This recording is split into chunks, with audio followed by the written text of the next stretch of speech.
Chào anh, em là bác sĩ Quỳnh. Hồi nãy em đã có giải thích cho anh về việc chọc giờ tủy sống để lấy dịch xét nghiệm rồi đó. Bây giờ anh đồng ý thì anh sẽ đi vệ sinh ha, nếu cần. Sau đó anh quay trở lại đây, em sẽ lấy dấu hiệu sinh tồn cho anh. Rồi anh sẽ nằm nghiêng sang bên trái, hai chân co lên sát vào bụng và đầu gập vào sát ngực. Rồi anh nằm yên như vậy ha. Em sẽ xem lại cái chỗ để mình chọc giờ. Dạ rồi, bây giờ em sẽ đi soạn dụng cụ. Anh chờ một xíu nha. Thầy thuốc sẽ rửa tay nhanh.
Rồi anh dán nằm yên vậy nha.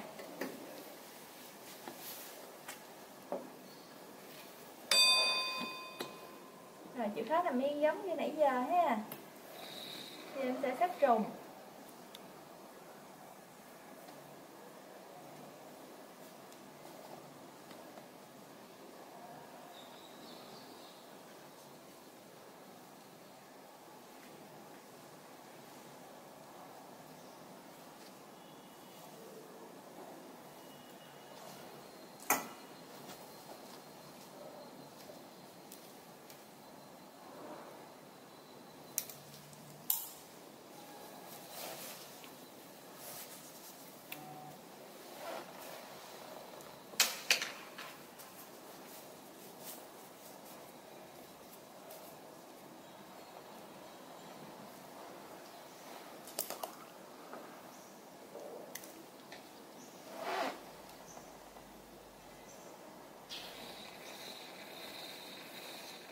Rồi chịu khó giữ yên nha.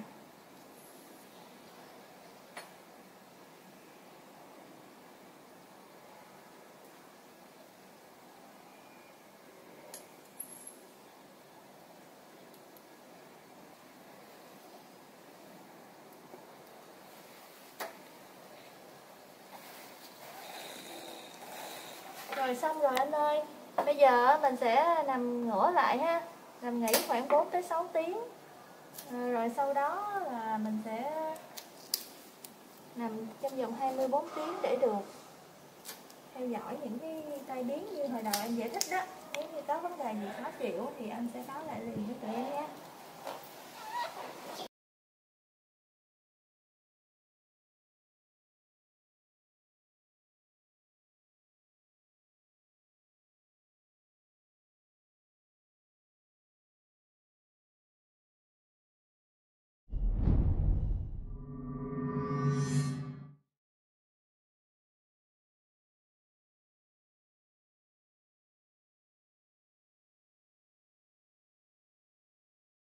Chọc giò tủy sống là một kỹ thuật mà chúng ta sẽ dùng kim chọc giò để đưa vào trong thắt lưng của bệnh nhân, thường là ở khe liên sống L4, L5 hoặc là khe liên sống L3, L4.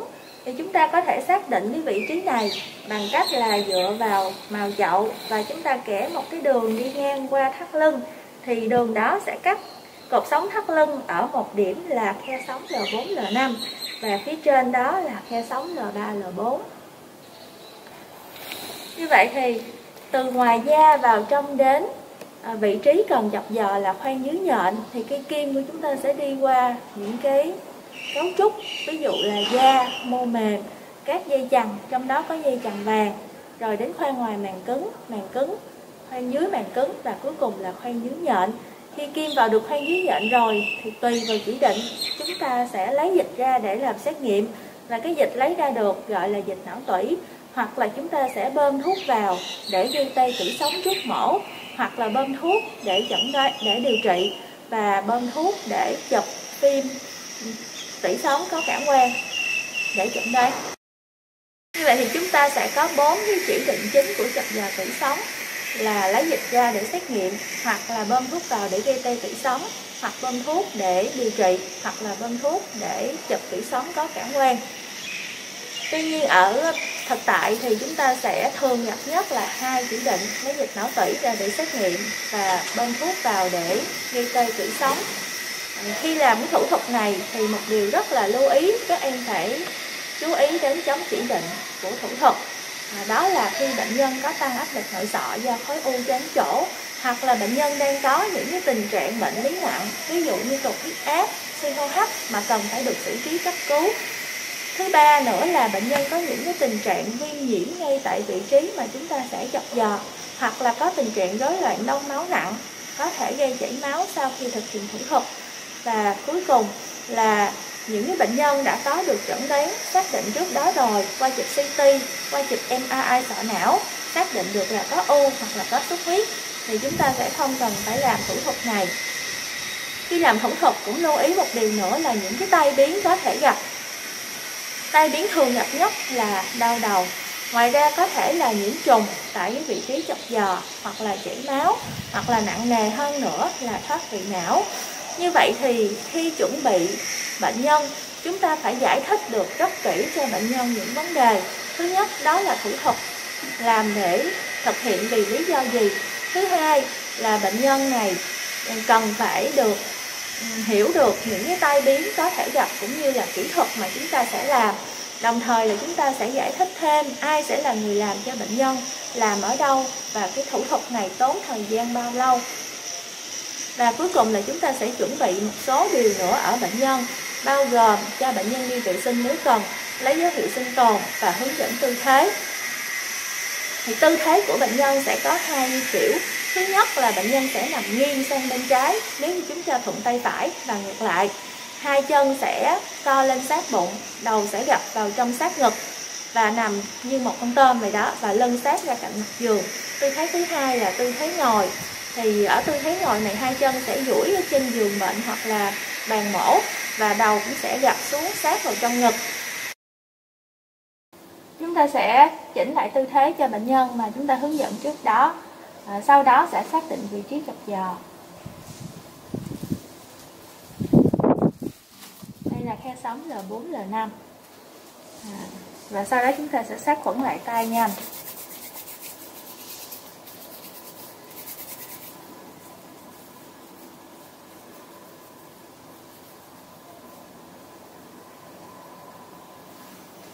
Tiếp theo chúng ta sẽ mang găng vô trùng và bắt đầu thực hiện thủ thuật.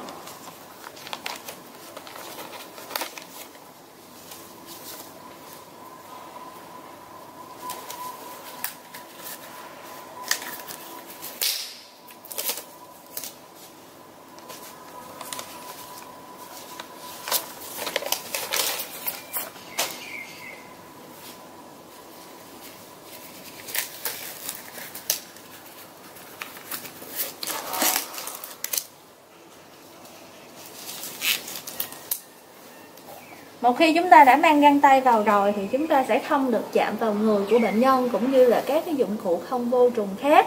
Và bây giờ bắt đầu tiến hành thực hiện. Đầu tiên là sát khuẩn. Chúng ta sẽ dùng bông gòn cồn để sát khuẩn rộng từ vị trí mà chúng ta xác định để chọc giò rộng ra xung quanh theo hình xoắn ốc từ trong ra ngoài.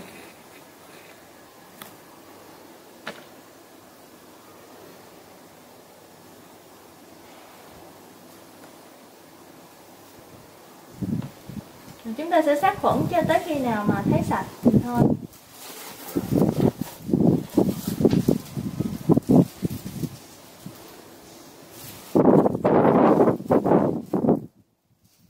Sau khi sát khuẩn xong thì chúng ta sẽ lau khô lại bằng bông gòn khô. Bởi vì các cái dung dịch sát khuẩn như cồn hoặc là chlorhexidine đi vào trong khoang dưới nhện thì nó có thể gây kích ứng ở một số bệnh nhân. Sau khi sát khuẩn xong, chúng ta sẽ trải khăn lỗ.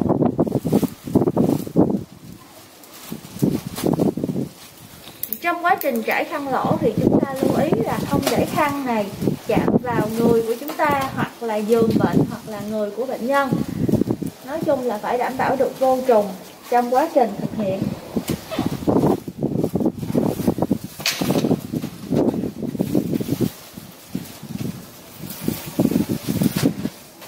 Sau khi trải khăn lỗ xong thì chúng ta sẽ xác định lại vị trí chọc giò lần thứ 2 và bắt đầu thực hiện thủ thuật. Chúng ta có thể dùng bơm TIzijN để gây tê tại chỗ trước khi đưa kim chọc giò vào trong khoang dưới nhện của bệnh nhân. Và sau đó chúng ta sẽ dùng kim chọc giò để đưa vào khoang dưới nhện. Vì đây là thủ thuật chọc giò tủy sống, do đó chúng ta sẽ mở sẵn nắp của cái hộp để đựng dịch não tủy và thực hiện.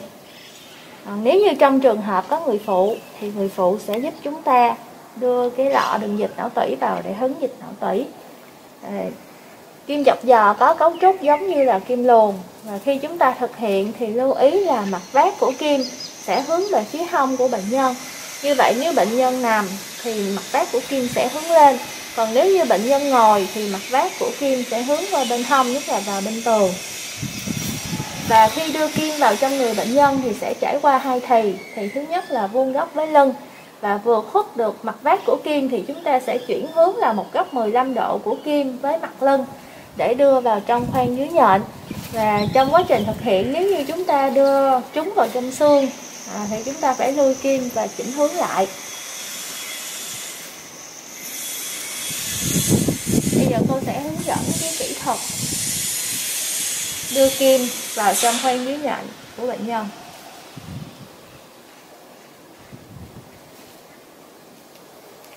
Sau khi kim vào được khoang dưới nhện thì chúng ta sẽ có cảm giác là nhẹ tay. Khi đó chúng ta sẽ rút cái nòng trong của kim ra để kiểm tra xem có dịch não tủy chảy ra hay không. Và nếu có dịch não tủy chảy ra thì chúng ta sẽ dùng lọ hứng dịch não tủy.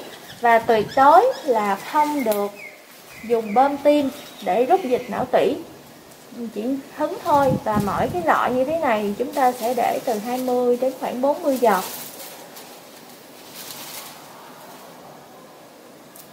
Sau khi hứng đủ dịch não tủy rồi thì chúng ta sẽ lấy cái nòng kim đưa vào lại và rút kim. Như vậy thì lưu ý là khi mà nòng kim đưa ra ngoài thì các em sẽ để nòng kim ở trên mâm vô trùng để sử dụng lại. Sau đó thì chúng ta sẽ dán băng keo để cố định phần gạt này và hướng dẫn cho bệnh nhân. Bệnh nhân sẽ cần phải nằm nghỉ ngơi tại giường từ 4 đến 6 tiếng và sẽ tiếp tục theo dõi trong vòng 24 tiếng để phát hiện và xử trí các cái biến chứng nếu như có xảy ra.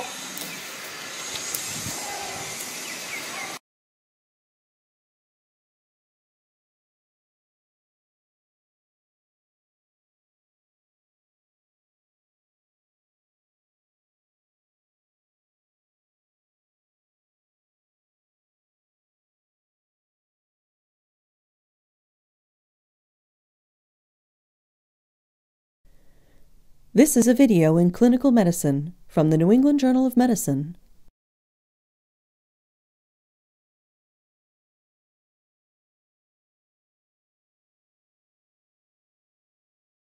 This video will demonstrate safe and successful methods of performing lumbar puncture. Lumbar puncture is indicated for both diagnostic and therapeutic purposes. Also, the administration of spinal and epidural anesthesia involves the use, essentially, of this same technique. Analysis of cerebrospinal fluid may be helpful in the diagnosis of infectious processes such as meningitis, inflammatory diseases such as multiple sclerosis, cancers such as leukemia, and metabolic processes. Therapeutically, lumbar puncture allows for the intrathecal administration of chemotherapeutic agents and antibiotics. There are specific contraindications to lumbar puncture. The condition of patients with cardiorespiratory compromise may worsen as a consequence of the position they need to assume for lumbar puncture. The procedure should also be avoided in patients with signs of cerebral herniation, incipient herniation, or increased intracranial pressure, and in those with focal neurologic signs. In such patients, cranial CT should be performed before lumbar puncture, although CT may not reveal signs of increased intracranial pressure. Finally, there is an increased risk of a spinal hematoma if a coagulopathy is present or if the patient is receiving anticoagulant therapy. Patients who have previously undergone lumbar surgery should be referred to an interventional radiologist. Before performing the lumbar puncture, you will need a commercially available tray containing the necessary supplies, a spinal needle with a stylet, equipment for skin preparation, drapes, collection tubes, and in some cases a manometer. Typically, a 20 to 22 gauge needle is used, with the length ranging from 1.5 inches or 3.8 centimeters for infants to 2.5 inches or 6.3 centimeters for children, and 3.5 inches or 8.9 centimeters for adults. You will also need sterile gloves. Before you begin, you should explain the procedure along with potential risks and benefits to the patient and obtain informed consent from the patient or his or her parent or guardian. After obtaining appropriate patient consent, the patient is positioned. Either the lateral recumbent position or a sitting position can be used. The lateral recumbent position is preferred to obtain an accurate opening pressure and to reduce the risk of post-puncture headache. Instruct the patient to assume a fetal position or to arch like a cat with the back flexed. This position widens the gap between the spinous processes. Ideally, the lumbar spine should be perpendicular to the table if the patient is in the sitting position and parallel to the table if he or she is in the lateral recumbent position. These positions help keep the needle at the midline. A line is visually drawn between the superior aspects of the iliac crest and intersects the midline at the L4 spinous process.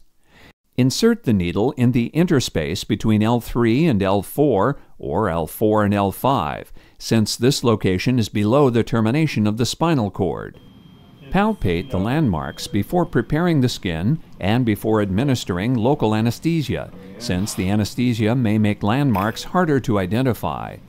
Use a skin marking pin to identify the site of needle insertion. While wearing sterile gloves, clean a sufficiently large area of the overlying skin with a disinfecting agent, such as chlorhexidine or providone iodine, using a pattern of widening concentric circles. Drape the area with sterile drapes. Lay out the collection bottles in the order of priority for the diagnostic indications. Lumbar puncture is a painful and potentially anxiety-provoking procedure. At a minimum, the use of a local anesthetic is appropriate. Sedation or systemic anesthesia may be required under some circumstances. You can apply anesthetic cream topically before preparing the skin. After preparing the skin, you can inject local anesthetics subcutaneously.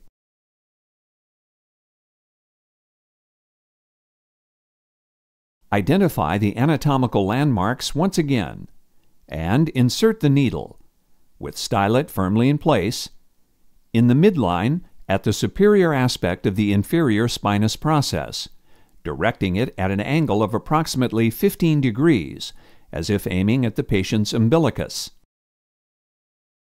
Either use a pencil-tipped needle or assure that the bevel of the needle is in the sagittal plane so as to spread rather than cut the fibers of the dural sac. These fibers run parallel to the spinal axis. The use of this needle position should theoretically decrease the leakage of cerebrospinal fluid. If properly positioned, the needle should pass through the skin, the subcutaneous tissue, the supraspinous ligament, the interspinous ligament between the spinous processes, the ligamentum flavum, the epidural space, including the internal vertebral venous plexus, the dura, the arachnoid, into the subarachnoid space, and between the nerve roots of the cauda equina. As the needle passes through the ligamentum flavum, you may feel a popping sensation. Once you have reached this point, the needle should be advanced in 2 mm increments and the stylet withdrawn after each increment to check for CSF flow. If no fluid is detected and bone is encountered, withdraw the needle to the level of subcutaneous tissue without exiting the skin and redirect the needle. Fluid will flow once the needle enters the subarachnoid space. If the lumbar puncture is traumatic, the cerebrospinal fluid may be tinged with blood. As additional fluid accumulates in the barrel, the fluid should become clear, unless the source of the blood is a subarachnoid hemorrhage. If the flow is poor, a nerve root may be obstructing the opening of the needle, and you should rotate the needle 90 degrees. If drops of blood enter the needle, it may become clogged. In this case, you should obtain a new needle and enter the site through a different interspace. For you to obtain an opening cerebrospinal pressure, the patient must be in the lateral recumbent position. Use a flexible connector and attach a manometer to the hub of the spinal needle. After waiting for the column of fluid to rise and possibly seeing pulsation from cardiac or respiratory motion, you may take a measurement. If the cerebral spinal fluid pressure exceeds 25 centimeters of water, you should closely monitor the patient for signs of herniation and determine the cause of the patient's elevated intracranial pressure. You must allow cerebrospinal fluid to drip into the collection tubes. Never aspirate cerebrospinal fluid. Even a small amount of negative pressure can precipitate a hemorrhage. The amount of fluid collected should be limited to the smallest volume necessary for testing. Typically, 3 to 4 milliliters of fluid is sufficient for routine indications. By turning the stopcock toward the patient, fluid in the manometer may be collected. After collecting an adequate specimen, replace the stylet and remove the needle. Although traditionally patients have been told to lie flat for several hours after a lumbar puncture, there is no evidence that this precaution decreases the risk of a cerebrospinal fluid leak, post-puncture headache, or other complications. All sharps should be properly disposed of in appropriate sharps containers or needle lock devices to help minimize the risk of needle stick injury. Obese patients may represent a challenge due to difficulty in identifying landmarks.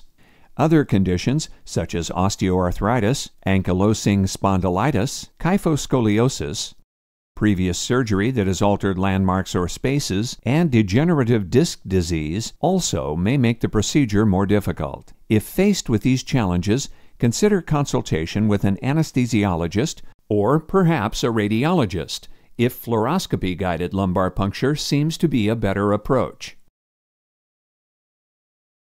Lumbar puncture has numerous possible complications, including cerebellar herniation, referred pain, headache, bleeding, infection, the formation of a subarachnoid epidermal cyst, and leakage of spinal fluid. You can avoid many of these complications by conducting a careful assessment of the patient before the procedure, including a thorough neurologic examination and retinoscopy, and monitoring the patient throughout the procedure. A subarachnoid epidermal cyst occurs when a skin plug is introduced into the subarachnoid space. The standard use of a needle with a stylet will avoid this complication. Leakage of spinal fluid can occur at the puncture site. A large bore spinal needle is more likely than a smaller bore needle to produce a leak, so the latter should be used whenever possible. In the case of persistent leakage of spinal fluid, an anesthesiologist should be consulted to determine whether a blood patch is needed to occlude the leak. Lumbar puncture is a commonly performed procedure that can be a very useful aid in clinical diagnosis and treatment.